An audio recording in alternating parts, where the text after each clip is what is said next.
Bye. Look at the person from top to bottom and tell me why he has left part B. Just read his body language. Page 35. Look, after completing the entire lease, now he is remembering, teach him the basic concepts. I should also say that my base was not being formed. Today my base will be formed.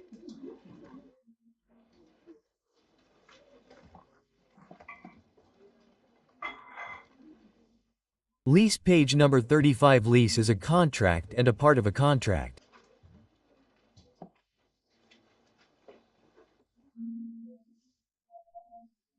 Many times there is a big contract, in that there is a smaller contract of lease. Don't talk in hybrid terms, don't beat around the bush. Lease is a contract that conveys the right to use an asset. Right to use an asset. For a period of time in exchange of consideration, the consideration should be fixed or it can be anything. The consideration can be fixed as well and vary. Fixed consideration is that in the first month the rent would have been 50 rupees, next month the rent would have been 60 rupees, and the next month the rent would have been 0 rupees. This is fixed. Fixed does not mean this, equal. It is just fixed, that is, it has been decided. And variable means that you give a percentage of the revenue you have generated. So there should just be consideration. It is not necessary for this consideration to be fixed or variable. There should just be consideration. Maybe. What difference does it make whether it is fixed or variable? So now there are some points in the definitions. A contract and a part of a contract that conveys the right of use and asset. First, this is conveying the right of use and asset. And the second condition is for a period of time for a specific period. And the third condition is in exchange for consideration. That is, if the asset is given to you, then perhaps the standard is saying that it is not a lease. Lessee. Who is a lessee? An entity that possesses the right to use an underlying asset. Both those things are written in the same way further. For a period of time in exchange for a consideration.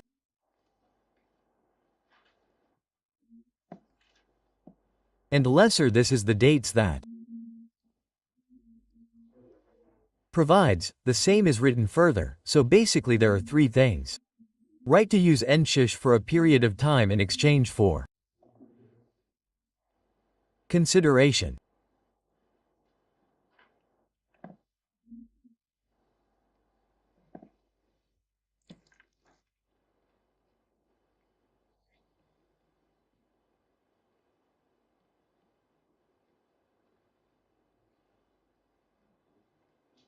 Inception date. Okay. Najma from our house and Akram from your house are getting married.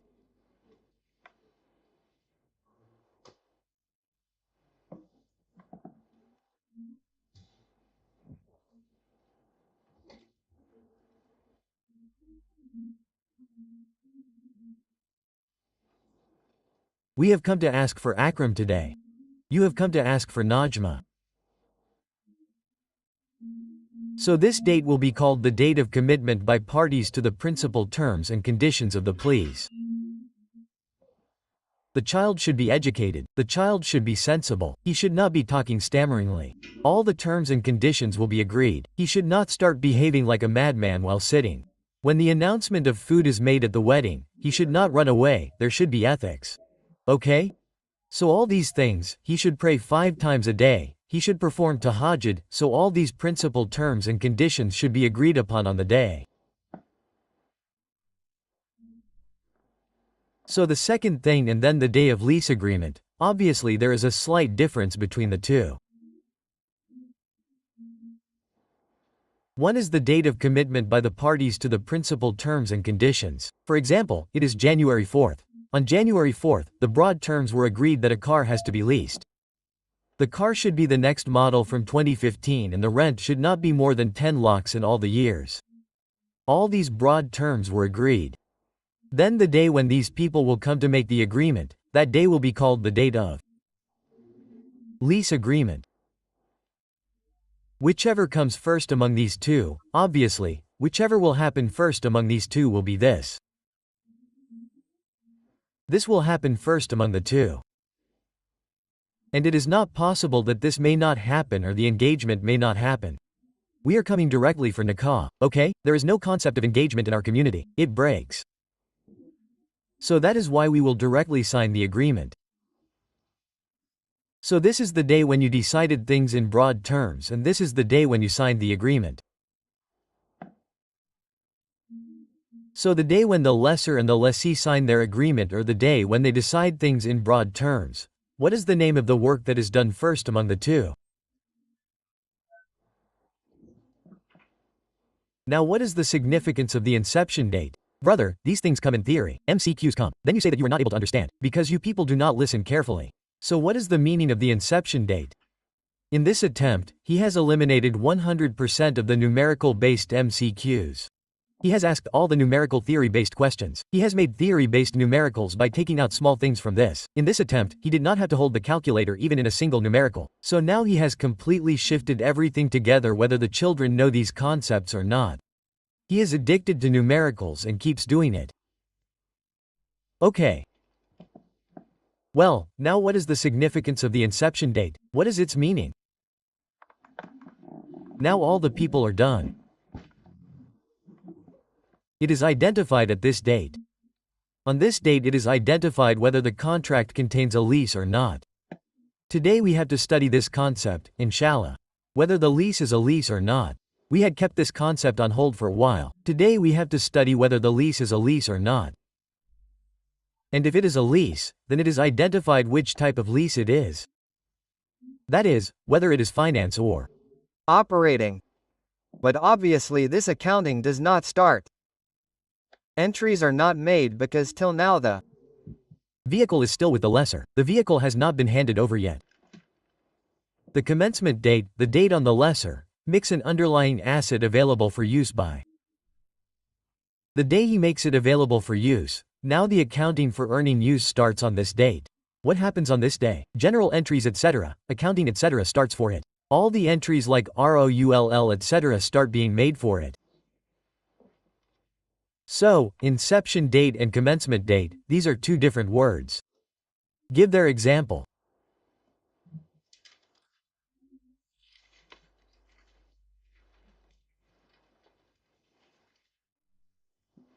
A lessor and lessee on page 36. The boys' side and the girls' side agreed on principal terms on the 5th of January 2015. Let us first write down the rules.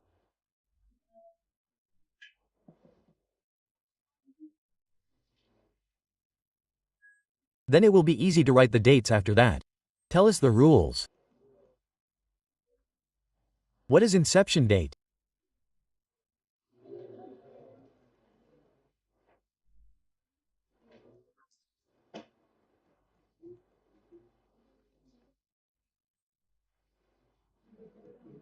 The date of the earlier of agreement or verbal commitment by the parties to the principal terms and conditions, and commencement date under which the asset is made available for use.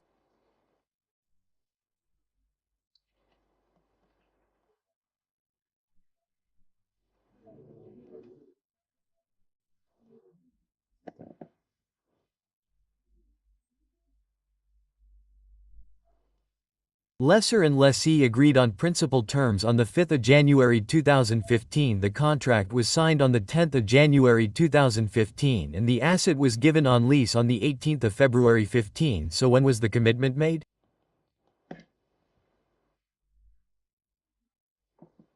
On the 5th of January. When was it signed? and the asset was given on lease on the 18th of February. Now tell me, what is the earliest? The 5th of January or the 10th of January? 5. So the 5th of January will be called as inception date and the 18th of February will be called as commencement. The significance of inception date is that it is decided whether the lease is finance or operating. Then the accounting is delayed till the asset is given to him, her, available for use.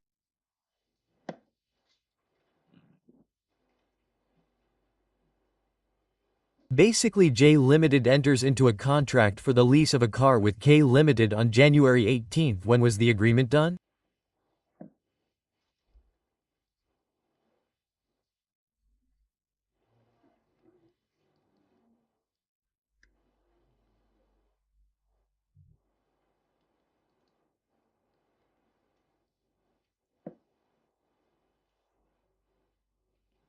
The 18th of January, what was to be written here? Commitment J enters into a contract.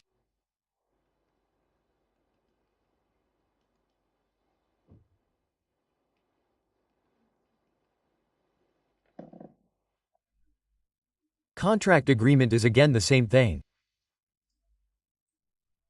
JM enters into a contract for lease of a car with K Leasing Limited on January 18th. K Leasing Limited agrees to transfer the car in the name of J on the 3rd day of February. J Limited would have a right to use the car as at February 22nd. Commitment to the principal terms and conditions. Tell on which date it has been made. Not applicable. Not available. There is no commitment by parties on the 3rd day of February. There is no line in the question. Unlucky. Check it, read it again. J has agreed on January 18th. This is the date of issue. Agrees to transfer the car in the name. The car will be transferred to your name on February 3rd. Now we have not read the concept of transfer of name anywhere in the entire definition. He has inserted this new concept on his own. He has inserted a line just like that. We will transfer the car to your name on February 3rd. But you will be able to use it only after February 22nd. We will have to order the car. This has to be done. That has to be done. Or has it gone here? Has it gone there? This has to be done. I am available from the 22nd of February. You tell me, what is the commencement date? Obviously, the 22nd of February, the day you start using the vehicle, you will start counting from there. So this date is not relevant for us. That the day when we have to put the vehicle in our name. The date of putting the vehicle in the name was not written anywhere.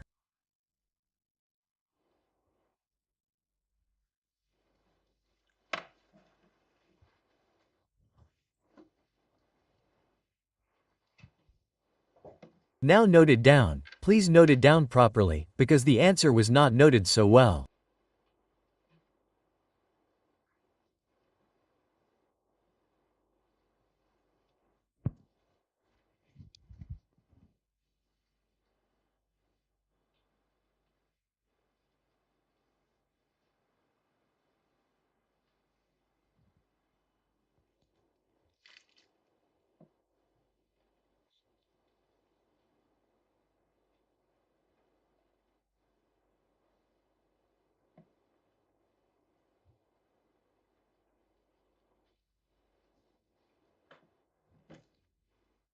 Okay.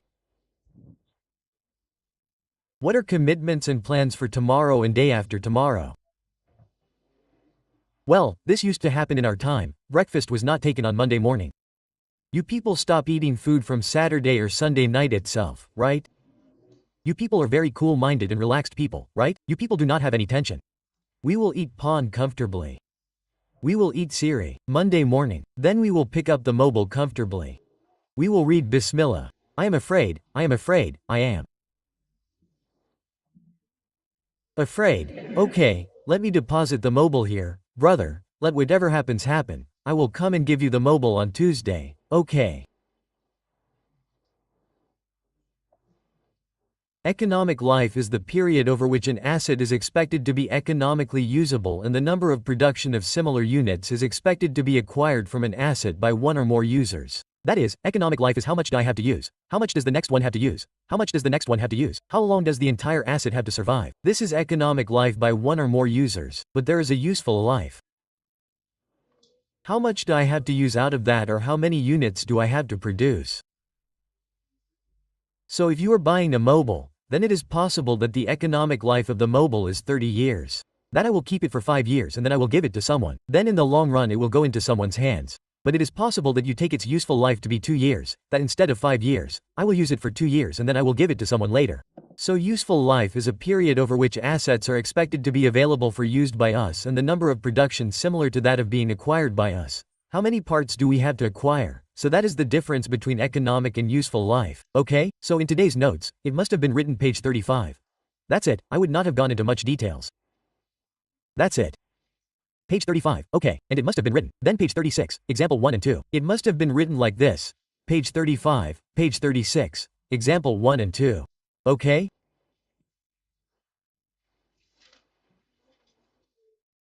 Yes, sir. Nothing. Then it is simply written, he led the asset is given on leased. Then there is the commencement date. That's it. Then inception and commencement can also be same, right? Agreement to Rs as well as YAR. Take out the car YAR, it can be like this also. Okay? Initial measurement of RU has to be done and initial measurement of LL has to be done. At commencement date. Accounting will start on the commencement date, it will not start on inception date. At commencement date, LSC shall record RU and LSC shall record LL. So tell me, sir? In case of Lacey, initial recognition of whom is done. And at what date of LL? So if such a question comes in the paper at inception, date Lacey will record ROU and LL, then it is false. The true thing is at commencement date. So should the counting start from the commencement date or from the inception date? What is the difference between commencement date and inception? In inception, a rough agreement is being made, and in the inception commencement, it is mentioned that he has given the asset to you. Accounting has to be done only when the asset is given to you. Okay, initial recognition has to be done for two things. RU and LL. After this, the next question is initial measurement. So it is the paragraph which is being tested most by ICAP in MCQs. This paragraph is being tested a lot. Parrot 24 at commencement date, the lease shall measure the RU at cost. If anyone knows the cost of RU. Yesterday we did working number 3, so that is the cost of RU, so it all will go in the cost of RU. Let's start the discussion.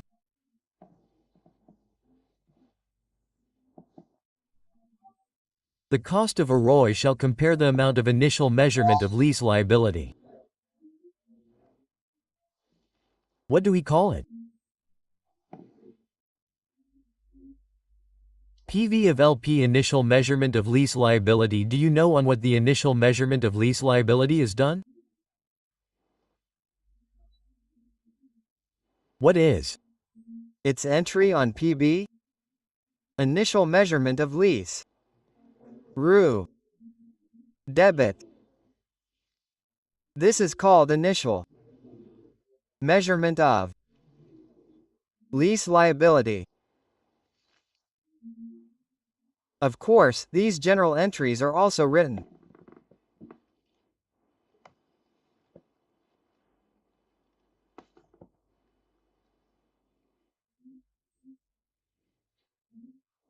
Lease payments made at and before commencement date.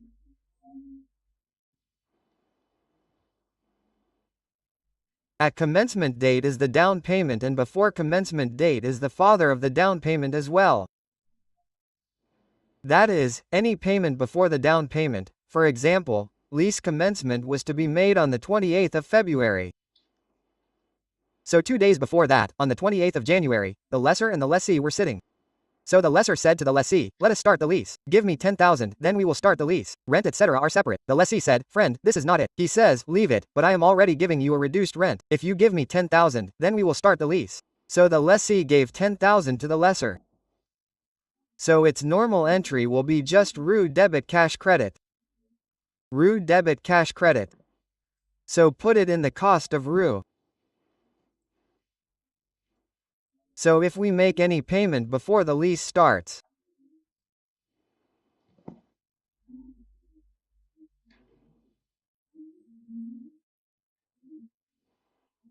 if any lease payment made before the commencement date is called as cost of RU.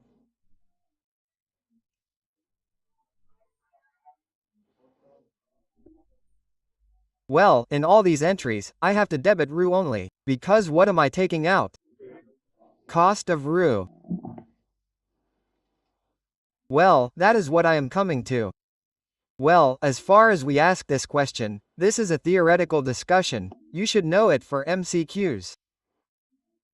As far as we ask this question, we do not enter the down payment, RU debit cash credit, we enter the down payment in LL itself. So by putting it in LL, it gets removed in the first entry itself. But the standard is saying that I think you should treat it separately. What difference does it make? The payment is within the RU itself, and we enter the down payment immediately. Do you know what? As soon as the down payment is paid, we immediately make an entry. LL debit, cash credit. So when it is deducted, it is RU debit, cash credit, the entry for down payment is made. So the same theme is going on at the back end. So this is the advice of the standard, there is no hard and fast rule.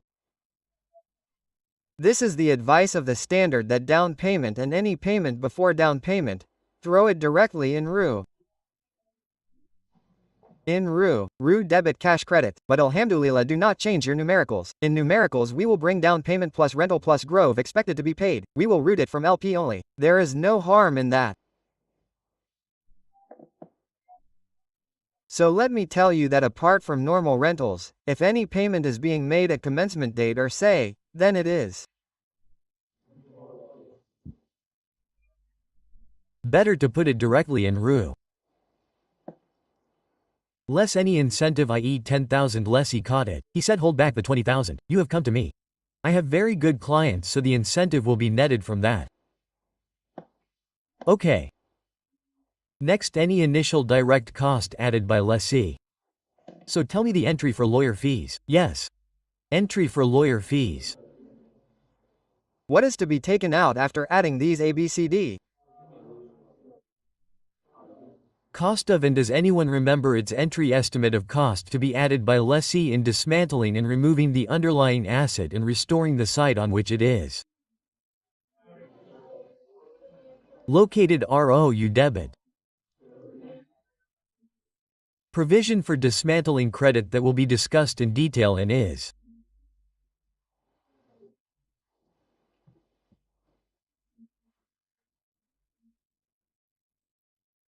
37, but that was already discussed in past paper question number 18 yesterday in part B past paper question number 11, probably when the incentive was received from the down payment, so netted from that.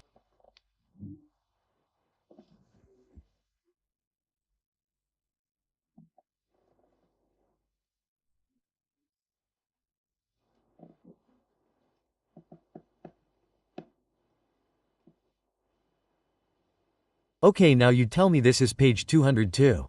Do not open.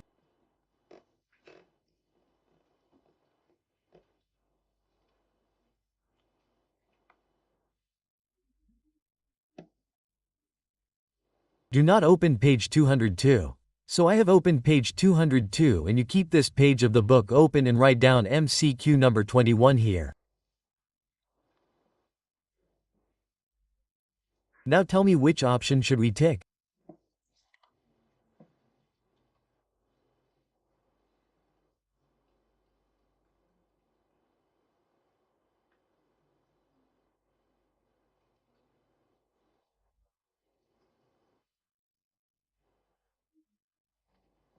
B2A, B2, excellent. DD, how many people have said this?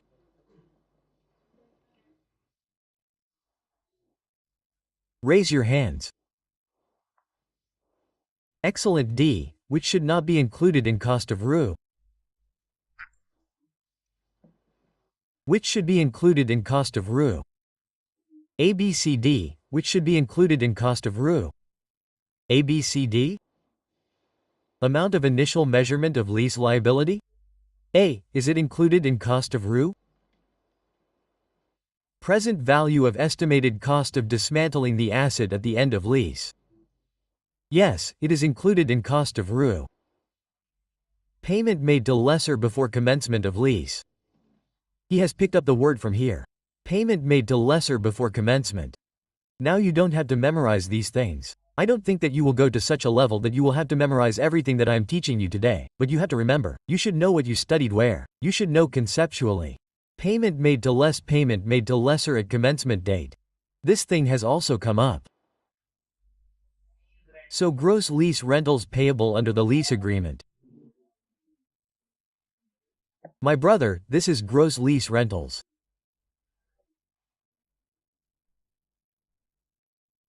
Lease payment 4 rupees, rupee 4 rupees total becomes 12 rupees. I have calculated its PV 108. What is included in cost of ROI? Gross lease rentals and initial measurement of lease liability. Today, remember its name of PV also. Initial measurement of lease liability is what I have written in the first line, further PV of LP. In the first line I have written PV of LP. So what is added in cost of RU gross lease rentals and discounted lease rentals? Discounted lease rental is not gross lease rental. We never made entry for 12 rupees. RU debit LL credit. We did not make entry for 12 rupees. What did we make entry for?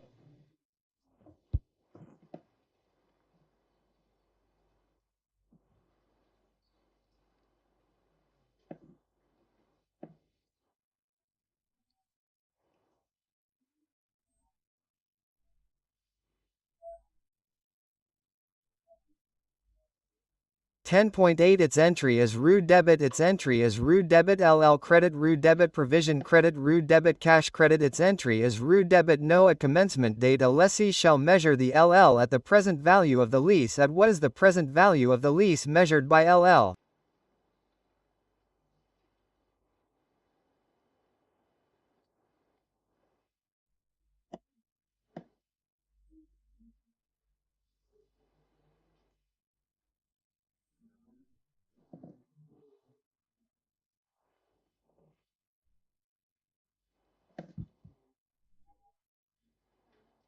Well, you must feel one thing, that in 90% of the cases LL will be less than RU, because these things repeatedly go into general entries and increase the cost of RU, and this again comes through root through working 1 and 2. Done. So, if you have incurred these expenses in the lease, then remember that LL will always be a lesser figure and RO you will be a much bigger figure. RO you will have a slightly bigger figure. So, now they are saying how to measure LLRO, how to measure U. This is our discussion. How to measure LL.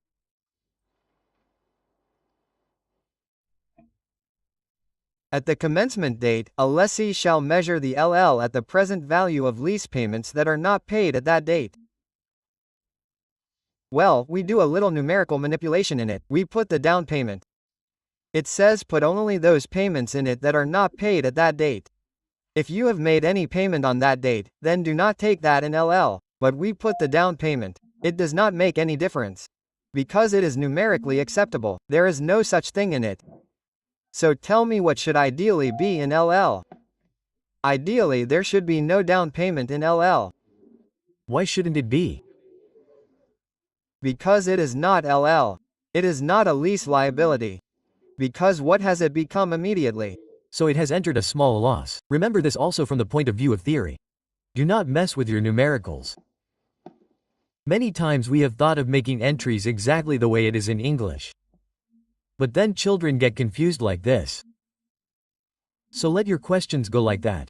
Down payment plus rental plus this, but the standard says that do not enter down payment plus rental plus grove in LP. Just enter rental plus grove.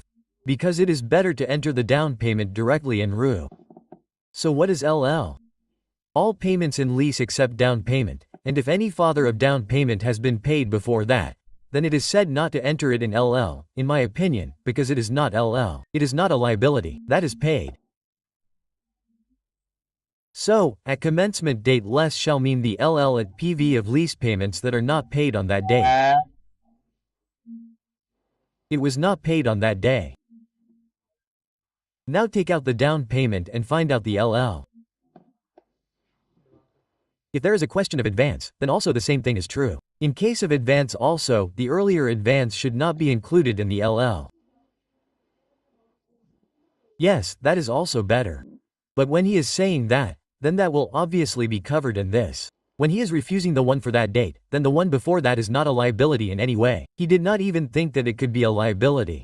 So it has already been paid. Alhamdulillah G, our matter is over. Next, the lease payments shall be discounted by lessee using the interest it implied in the lease if that can be readily determined. If the lessee can know it, if the lessor tells it, then it is a very good thing. Do not use mobile. No, sometime, a lessee might not be able to assert the interest rate implicit in the lease. In that case, what will the lessee do? It is forced to use its incremental borrowing rate. Okay.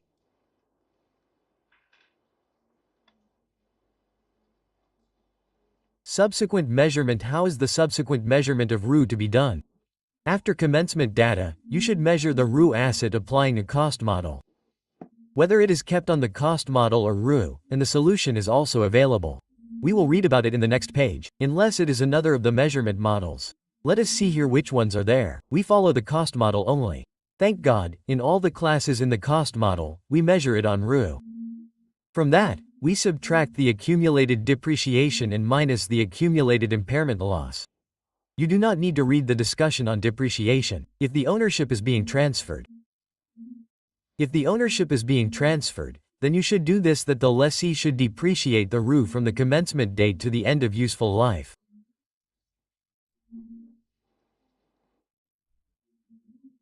And if otherwise, i.e. ownership is not to be transferred, then leave the earlier of end of useful life and least term, but we already know this. What is the benefit of this? LSC shall apply as 36 impairment of assets, means whether the right of use is impaired and to account for any impairment loss, the same entry will be made. Impairment loss expense debit, accumulated impairment loss credit. So under cost model, two things had to be minus. Number 1 depreciation and number 2 impairment loss.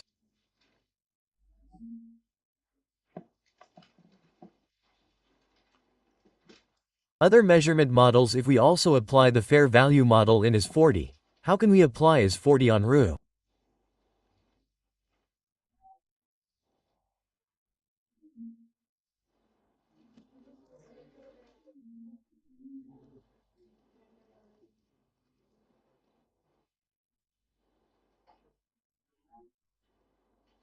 I had told you that you acquired land on lease and rented out.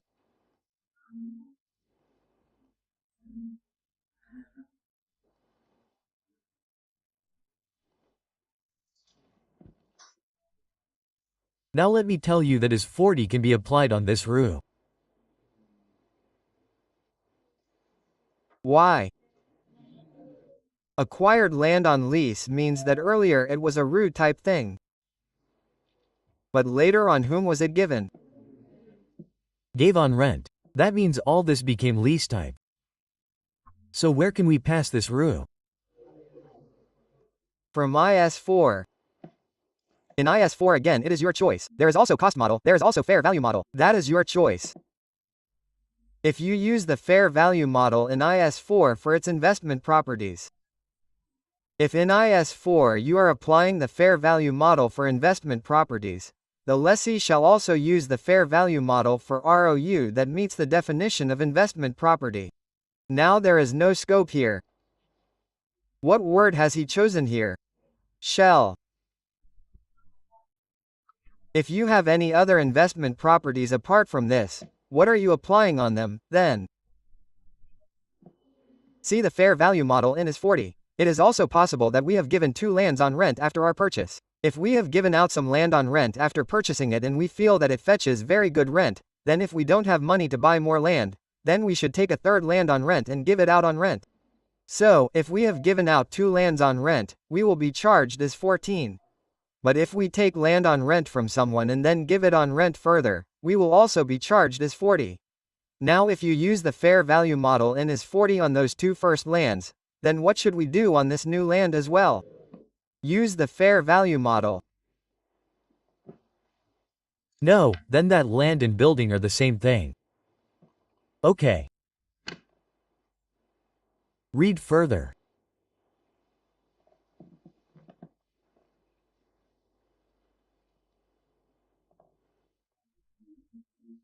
If you're RO, you belong to a class of PP to which lessee apply the revolution model in as 16, there is no shell here in a lessee. Also, I choose to apply that revolution model to all those who belong to that class of PP. Raise your hands and explain the meaning. You have 2 of your own machines. What are you applying in as 16 on those machines? We have 2 of our own machines. We are applying revaluation model on them. And now at what price did you buy the other machine? You bought it on lease. Now you can keep cost pay on this machine.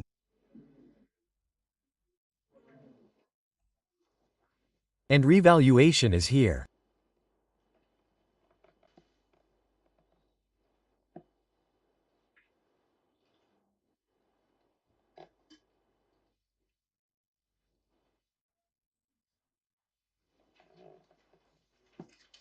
Okay, come on, page number 40, less incremental borrowing rate. I don't think there is any such important definition, but in this write the example which I had done yesterday.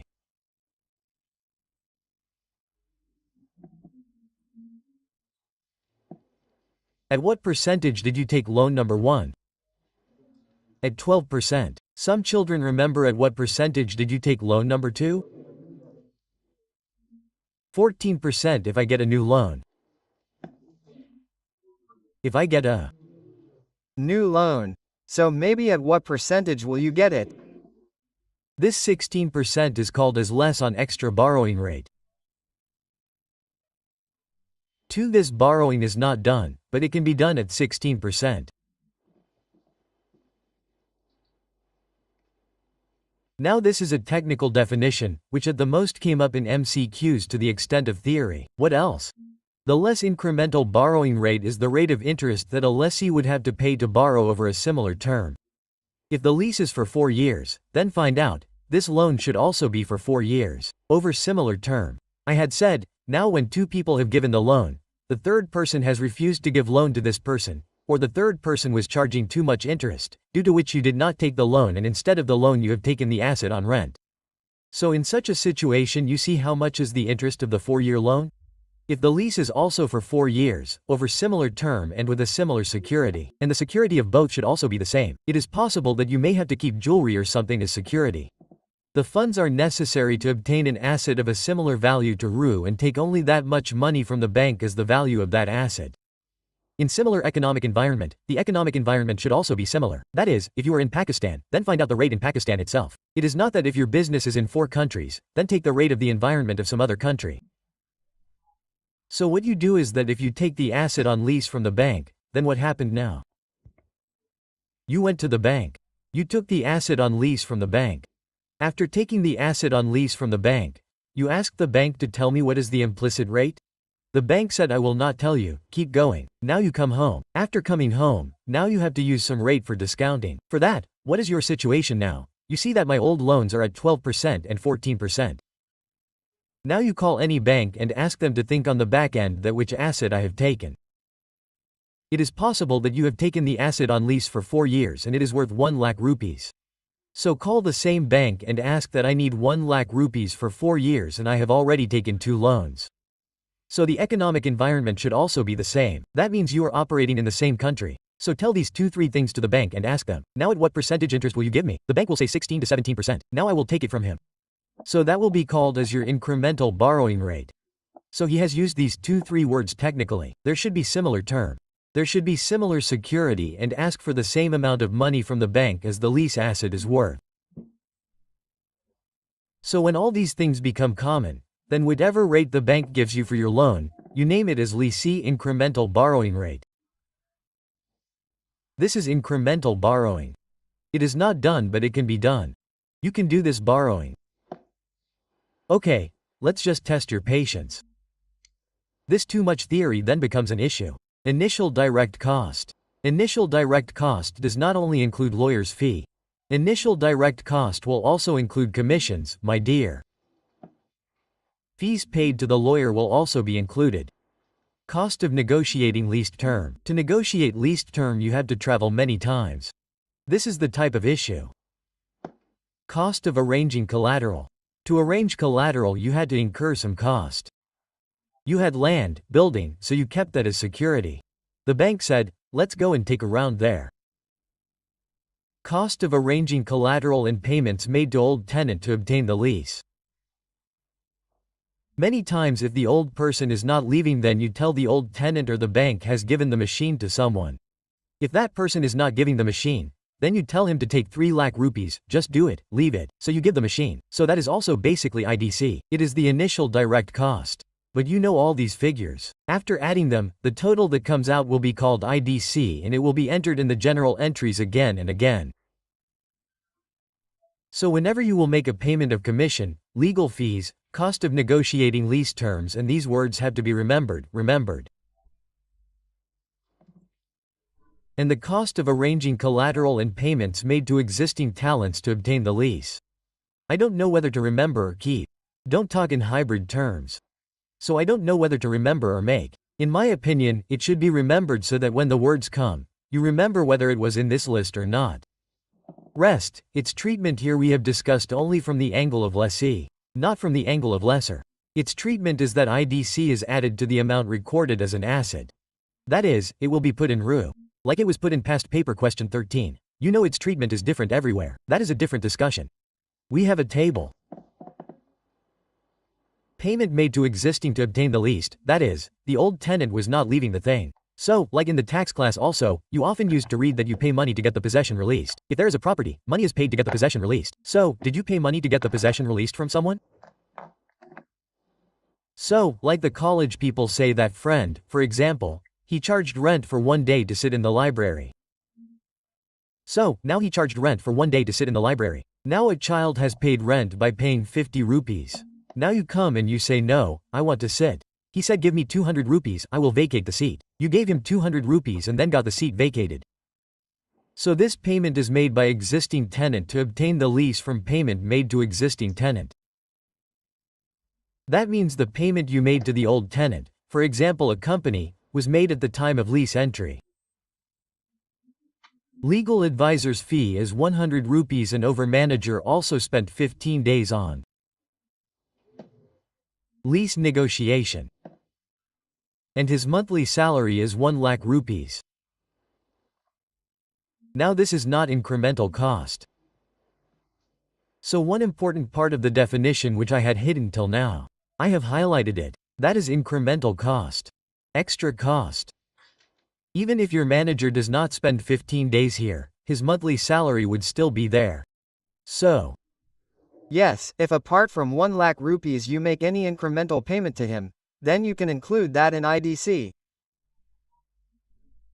Now 300 rupees is legal fee and over the time spent by the manager, this is his monthly salary. 100 rupees can be allocated. But that is not an IDC. Incremental cost. So that's why it is not IDC. So the IDC is ours. 30,000. Manager salary, you put that in the lease in the normal way. So incremental cost of acquiring a lease that could not have been incurred if the lease had not been acquired. What are incremental costs? If there was no lease,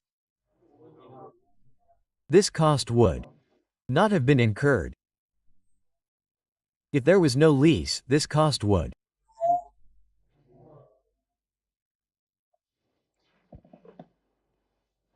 not have been incurred.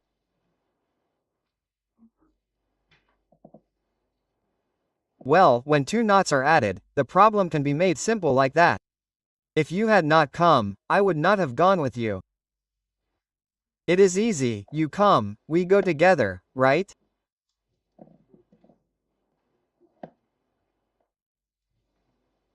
Okay, if the teacher had not come, I would also not have come, but if the teacher comes, I will come. Make it simple, so even if you read by removing both the knots, it is the same thing. Incremental cost of acquiring a lease are the costs that would have been increased if the lease had been acquired. If the lease had been acquired, there would have been a cost, and if the lease had not been acquired, there would have been no cost.